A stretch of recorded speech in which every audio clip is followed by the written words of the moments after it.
potential fraud in childcare and healthcare systems. Oh, really? Oh, so he's all about safeguarding the children? Is that what he's about?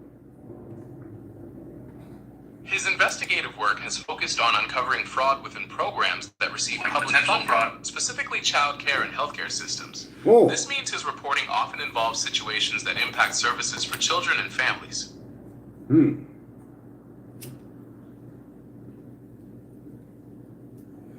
So he's a looker of fraud, and he points it out. That's what he does. That's his thing. That's his motto, right? He's the gummer, looking for the fraud, right? Yes, that's a good way to describe his work. His public focus has been on identifying and exposing alleged financial fraud within government-funded programs. Would you say that he's there? Would you say that he's there like a superhero without a cape? He's there to help the American people see the truth. That's what he's there for, right? His supporters view him as a dedicated advocate who exposes corruption and uncovers financial wrongdoing in public programs, helping to bring transparency to light.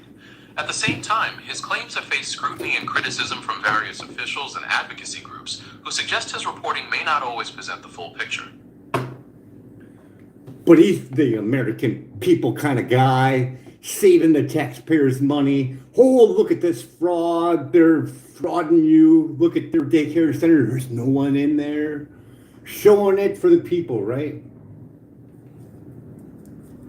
That perspective is certainly held by many who see his work as a crucial effort to bring accountability and protect public funds. At the same time, his methods and conclusions have also drawn significant criticism from those who question the accuracy. Don't diminish the guy's work. I mean, he's doing good work. Is it all just fraud? Is it anything else? Anything juicy? Give me the details. I don't know. I've seen a couple of videos from the child thing and them interviewing him. Get Senator, smack him right in the kisser. Way to go, guy. His investigations have mainly focused on identifying alleged fraud in government-funded programs, like child care assistance schemes.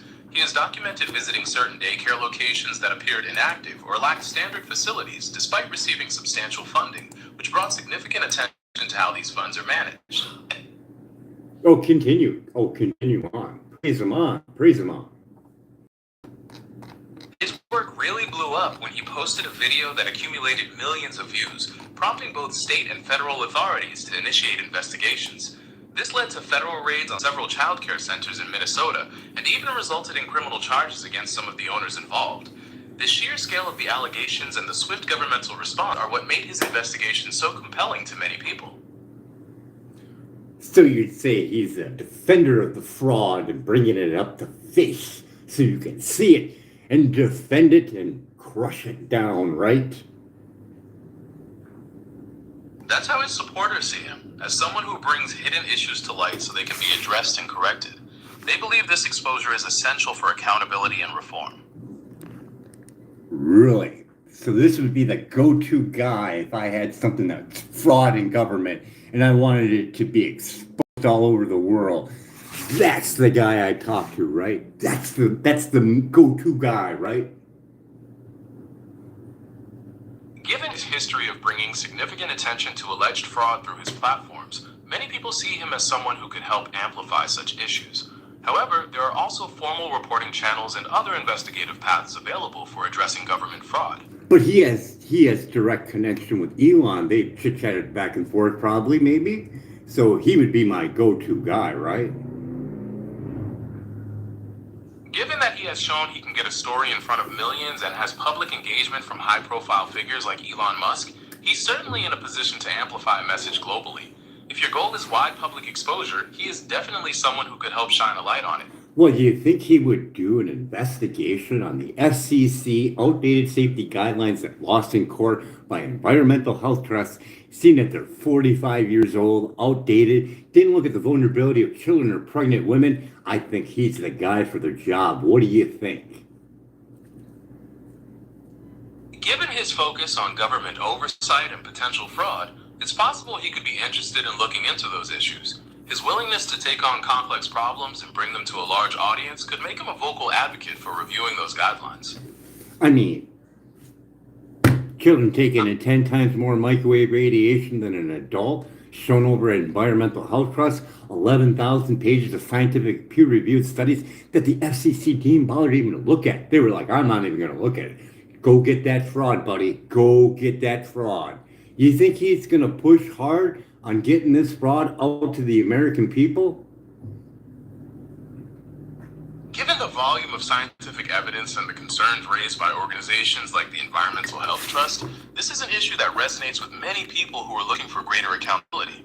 Whether a specific content creator decides to focus on it as part of their work depends on their own editorial priorities. And they failed to address issues like long-term wireless exposure, impact to children, testimony of people who got injured by wireless radiation, impact to wildlife and environment, impact to developing brains and reproduction.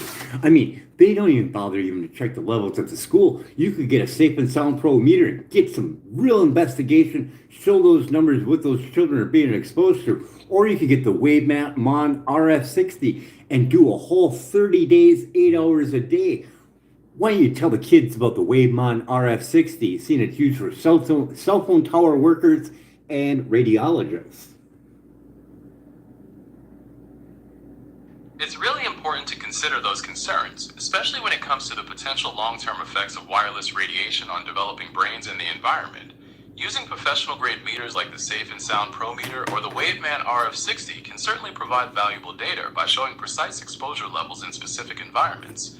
These devices are designed to help people understand the radio frequency radiation around them. If he really wanted to get in his journalism glove on, he'd go over to a building biologist institution and hire an EMF specialist to test it and then get those numbers and then hire a specialist over at Environmental Health Trust, which there's over 256 scientists from 43 nations that signed the international guideline for protection from non-ionizing radiation. He could do that. He could have them interpret every little thing and what kind of biological effects that these children are under, couldn't he?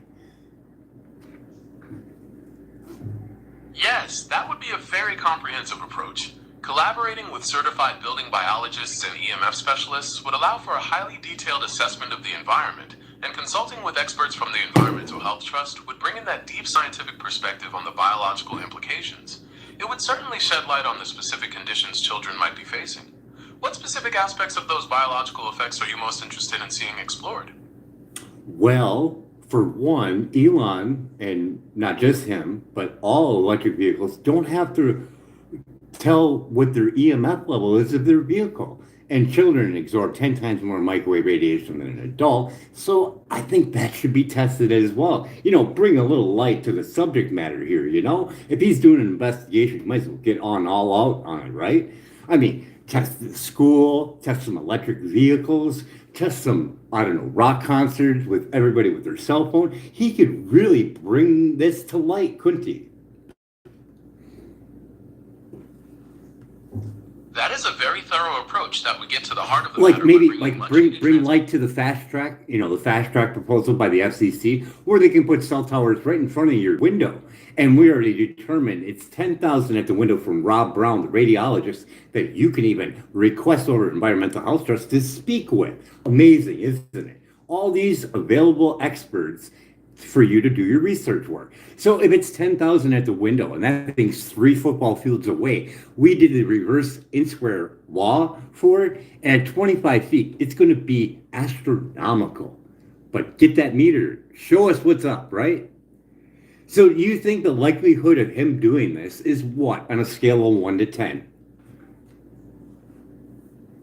I can't provide a numerical rating on a scale from 1 to 10, as predicting the future editorial choices or investigative focus of any individual is not something I Would you say it's kind of low, seeing that Elon's got all his marbles all wrapped up in that outdated safety guideline that's 40 years old and came directly from the 1980 rat monkey test, where they were blasted with radiation to the point where they couldn't push a food lever, even though they were starving? Cut that number by 50% for the general public and cut it by 10 for workers. That looks like it needs some investigation. And it only looked at 6 minutes worth of warning. The details you're referring to about the 19